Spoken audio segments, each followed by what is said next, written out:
Hi everybody, welcome to the Actors Academy. Thank you for tuning in today. Today I'm going to be giving you guys 10 things that actors do wrong. So I've mentioned this before in a lot of other videos I've done, saying that as actors, we want to know what to do that's right, what we should lean more towards, but we also need to know what to not do, what to stay away from. It's kind of like when you have to go to school, when you're walking to school.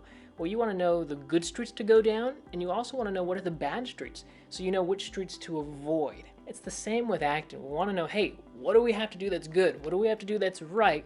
But what should we also stay away from? So I've done some videos on this before. You're going to see some things that I've already mentioned, but it's always important to reiterate some of these things so you really understand. But with that being said, there's also going to be a lot of some new things in here as well, especially with point number 10 when we get to that one. So without further ado, here we go. So point number 1 is actors use the word try. Now, try is something that you want to stay away from as an actor, and there's some certain reasons for this. When you're working with a director, if you're working with a more experienced and professional director, typically they're going to try and stay away from that word try. Whereas more amateur directors may use the word try a little bit more when describing to the actors how to go and work on a scene and what they should do. When you're working and you're acting, whether it be in a scene or you're doing a self-tape, you are also your own director at the same time. Because you're working at your characters and you're going, hey, this character would do this and they wouldn't do this. This character would go and flirt with this girl, or maybe your character wouldn't. You're also your own director at the same time. So what you want to try and do is stay away from the word try. Because what will tend to happen is you will see the actor actually acting. You're going to see them trying to accomplish something instead of going through the path of accomplishing it, whether or not the actor will accomplish it. So I'm going to give you an example here. Let's imagine that your character wanted to go and win over a guy or girl, right? Now, your character wants to win this person over. If you use the wording of, hey, I'm going to try and win this person over, typically what will happen, because wording is important for actors, typically you will see an actor trying to win the person over, instead of them just going, hey, I'm going to win this person over. One way is trying, the other one is doing. For acting, you want to lean more towards the doing. Does this mean that there won't be times where you won't be trying, where you shouldn't be trying? The character is actually trying. Yes, but usually I will still lean towards the side of doing. The reason for this being is the trying usually will come from the text itself. So your character is going to win this person over, this guy, this girl. Now, whatever the girl does or the guy does, if they accept you and they want to go out with you, great, you succeeded. If they reject you and they don't want to, that's when the trying gets involved. So the doing of your character was to win this person over. They weren't trying to win this person over, they're going to win this person over. Now, the script tells you, oh, this person doesn't win them over. But your character, from their perspective, you were working to win this person over. Now, the script makes it a try, because the person rejected you. So I hope you guys understand this. In shortest terms, what you are doing is you're getting rid of that word try. So instead of saying, I'm going to try to win this person over, you're saying, I'm going to win this person over. Instead of saying, hey, I'm going to try and ask for a raise, I'm going to go and ask for a raise. You're switching the wording around. For actors, wording is very important. You're going to know if you go to acting classes, the way one instructor words something compared to another instructor will be different, and how you internalize that and how you take in that information will also be different. So wording is very important for you guys. If you guys want to help yourselves more in the long run, try and stay away from that word of try and lean towards more of the side of doing. What are you actually going to do? If you notice yourself using the word try, just get rid of it. You can still have the same sentence. Hey, I'm going to try and win this person over. Get rid of the word try. I'm going to win this person over. Point number 2 is not knowing the type of actor that you want to be. So there's a lot of people out there who want to become actors, but you have to ask yourself the question, what type of actor do you want to become? For example, if you wanted to go and learn how to play guitar, well, what type of guitarist do you want to be? Do you want to be a blues guitarist, a rock guitarist, a classical guitarist, a jazz guitarist? What kind of guitarist do you want to be? Do you want to do all of them? What are you wanting? If you're wanting to do jazz or you're wanting to do classical guitar, the way you work and the way you train will be different. Even though it's still the guitar, the way you're working and training will be different. So for you and your acting, depending on what you want to do as an actor, will define how you work and how you practice in the classes that maybe you should go and take. If you're somebody who wants to do a lot more comedy work, improv will be very strong for you to try and work at. If you're somebody who wants to be able to go and do everything, you want to do drama, you want to do comedy, you want to do theater work, you want to do TV, you want to do movies, well then you're going to have to try and learn everything. But you have to know for yourself, what type of actor do you want to be? Once you know the type of actor that you want to be, then you can start working towards that. Then you can start taking the steps. For example, if you're wanting to be a classical guitarist, you've made that decision. Now you can start looking for some of the steps that you need to take. So leave down in the comment section below, what type of actor are you wanting to become? Do you want to be an actor who can do everything? Do you want to just do drama, just do TV, just do movies, just do theater, just do Shakespeare? What do you want to do? Leave down in the comment section below, what kind of actor do you want to be? Point number 3, you will see a lot of actors not working and practicing on their acting abilities. If you want to be an actor, it's an art form, you have to practice and you have to work. The best way to judge yourself, if I asked you right now, how much did you practice on your acting today? Would it be an hour, 2 hours, 30 minutes, 10 minutes, or 0? If you want to go and paint the Mona Lisa, if you want to go and play guitar, play piano, if you want to do anything in the arts, what do you have to do? You have to practice. You have to put in all the time, all the work. The same is with acting. A lot of people think with acting that they do not have to practice it. They just have to want it. And yeah, you have to want it. There is that want, that need that you should have if you want to become an actor, but you also need to go through the process of actually practicing, doing your work, doing your due diligence. If you wanted to go and be a basketball player, okay, great, but you should be practicing every single day to be a good basketball player. So now the question that I ask you, how much did you practice on your acting today? It's the craziest thing. I get actors who are telling me, oh, I'm not any good at my acting, I don't feel like I'm accomplishing anything, I'm not booking any parts. But then I ask them the simple question, how much did you practice your acting today or yesterday? What did you do? If you have friends out there who tell you with their acting that, oh, they're not making it as an actor, or if it's not working out for them, just ask them the simple question and ask them, well, what did you do today? What did you do yesterday? And then when you're talking with them, tell them, hey, you're telling me all this stuff that you did in your day, but I didn't hear at all that you went through and practiced. Because most people do not practice their acting, and it's one of the biggest mistakes, because if you want to improve and you want to get better, you have to practice. Point number 4 for the mistakes that actors tend to make is they do not work in front of the camera. So one thing that you have to realize is if you want to be a movie actor or a TV actor, you're going to have a camera in front of you all the time. Now, one of the great things for a lot of younger people right now, because they're doing all their classes on Zoom and everything, you're starting to actually get used to having a camera in front of you and filming you. This is what I've talked a lot about before. It's just saying, hey, pull out your phone and have your phone record you. Start getting used to a camera being on you. Also, you want to get used to being able to self-tape yourself. So putting yourself on camera and knowing, hey, what angles work best for you? When you're working on a monologue or you're working on a scene, which one seems more believable? When you're looking over here, when you're looking over here, over here, over here, over here. If I'm doing a scene and I'm looking this way the whole time, the scene's not going to be any good. No matter how great my acting is, you guys aren't going to get to see all of my face, just seeing this part of me. So I know, hey, if I'm going to do a scene, I'm going to do a monologue, I'm recording myself, I'm going to be aiming it this way. You have to find for yourself and start getting used to having the camera being on you. Work with the camera. You have a smartphone. That's the great thing. Most people in the world now have smartphones in their pockets. All you have to do, pull out your phone, put it up, start recording yourself, watching yourself on camera, because if you want to go down the route of being on TVs or you want to go down the route of being on movies, you're going to have a camera in front of you all the time. So start practicing and working with a camera. Point number 5, most actors are not watching great movies. So as an actor, if this is what you want to do, you have to start watching good movies, watching other good actors, watching other good films. So you start to get used to what good acting actually is. You're actually seeing it and hearing it. When you're watching a movie or you're watching a play or whatever you're watching, depending on the field you want to go down, you're seeing it and you're hearing it.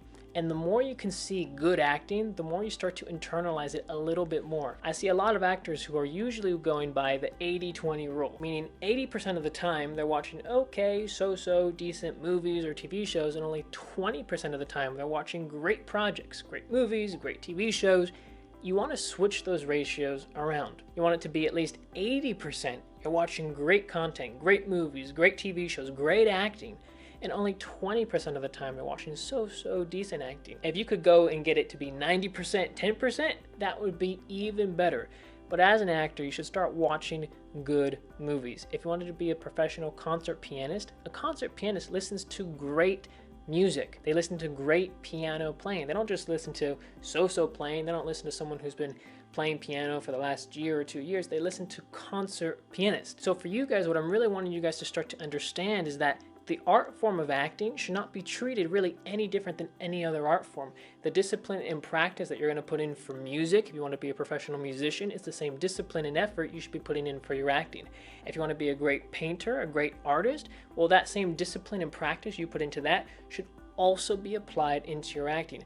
I'm trying to get you guys to understand that acting should not be treated any differently than all of these other things. You should still put all your time in, all your effort, and you should constantly be working on your craft if this is something you want to do, if you actually want to get very good at acting. Point number 6 is not working on your memorization skills. So as an actor, you're going to have text that you have to memorize, whether you're wanting to do plays, you're wanting to do TV shows, you're wanting to do movies, whatever it is, whatever platform you want to be on, you have to start getting used to memorizing text. This is a big problem for some actors because maybe an actor could be great. They could get a character and they can portray that character very well. But if that actor cannot memorize their lines quick enough, it's hard for them to get booked for a part.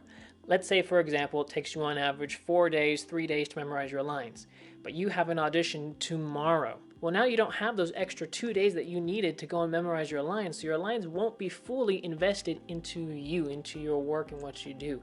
You have to learn how to go and get your lines down quicker and faster. If you get booked on a big TV show or a big movie, you may have to memorize tons of lines that you're going to be filming for the next day. If you want to be able to give your best work, you have to get used to memorizing lines more and internalizing them in yourselves. So memorization should be something that you are working on. If you want to see my videos on memorization, you can, or you can use someone else's videos or their techniques.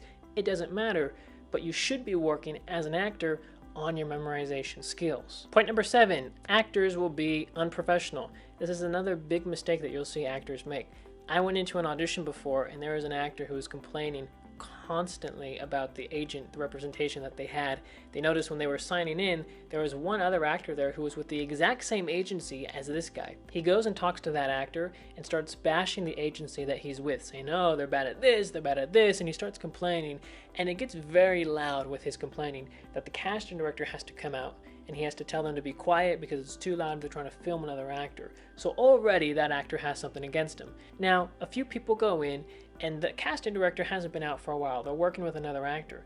This actor gets up and he says, hey, you know, I got some stuff I got to do. I got to make it to another audition. He ends up going to the casting room. He knocks on the door, opens it up and saying, hey, we're going to get to me pretty quick here because I have another audition I have to get to. That's one of the most rudest things that an actor could possibly do.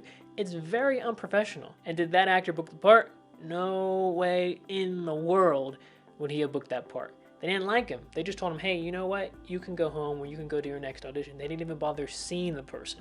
So you have to make sure in this business that you are professional. There's too many actors who are unprofessional. So go into this business, be professional, put your best foot forward. It gives you the best potential chance at booking a part. If you're a director and you wanted to hire somebody, are you going to hire somebody who you think is professional or somebody who you think is unprofessional? You're going to go with the person who you think is professional. So when you go in there, treat people with respect, be kind, be nice, do your homework, do all the work you're supposed to do, and just be professional. Point number 8 for what actors do wrong. Actors sometimes tend to not be adaptable with certain scenes that they may get for a particular audition, or maybe they get booked for a part. You have to make sure with the practice that you go through when you get an audition and you're working on a character that you make sure that you're still malleable with this character. A lot of times what actors would tend to do is they get a scene, they start working on this character, working on the scene, they start working on it so much that they get to the point where they are not malleable with their characters, where they can only portray the character in one particular way. So for example, let's say you have a scene and you keep working on the scene as your character is being very happy, very big, and very bubbly, but you keep working in it only in this way. You don't test the characters out in any other way. When you go into that audition and the casting director says, hey, okay, great, hey, thank you for giving us this version of the character, could you bring it down a little bit more? Could you be a little bit smaller? Or hey, maybe in this particular part of the scene, maybe you could get a little bit mad. And now when this actor goes and tries to do that, they're not malleable enough. So what ends up happening is either one, it doesn't come across at all, the actor just does the same thing, or 2, it becomes across very forced. Either way, that's not what you want as an actor. You want to still be malleable. So the way you practice is very important, how you're working on your scenes when you get them. But a lot of times actors are not malleable within their work, and you want to be an actor who is malleable, who can change, who can shift, who can be happy in the scene or mad in the scene or sad in the scene, or whatever it is, you want to be malleable as an actor. Point number 9 is confidence. So you have to, as an actor, build up confidence for yourself, because you're going to have to interact with other actors, casting directors, producers.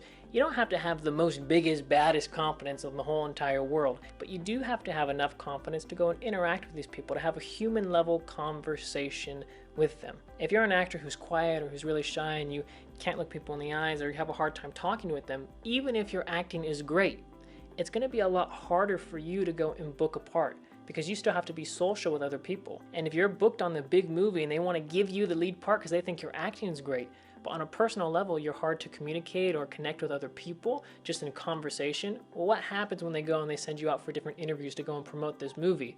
All of a sudden, you can't promote the movie very well because you can't talk with people and you're nervous and you're shy. So what you want to be able to do is you want to build up your confidence a little bit more. If you're lacking in confidence and you know you're lacking in confidence, you want to start building and growing your confidence even more, because there are going to be a lot of parts that you're going to audition for, and if you get callbacks, you're going to have to interact with other actors, casting directors, and producers. So the best thing that you can do for yourself is work on building your confidence more. Point number 10, and this is a very important point for you guys to realize, is that a lot of times actors don't think for themselves.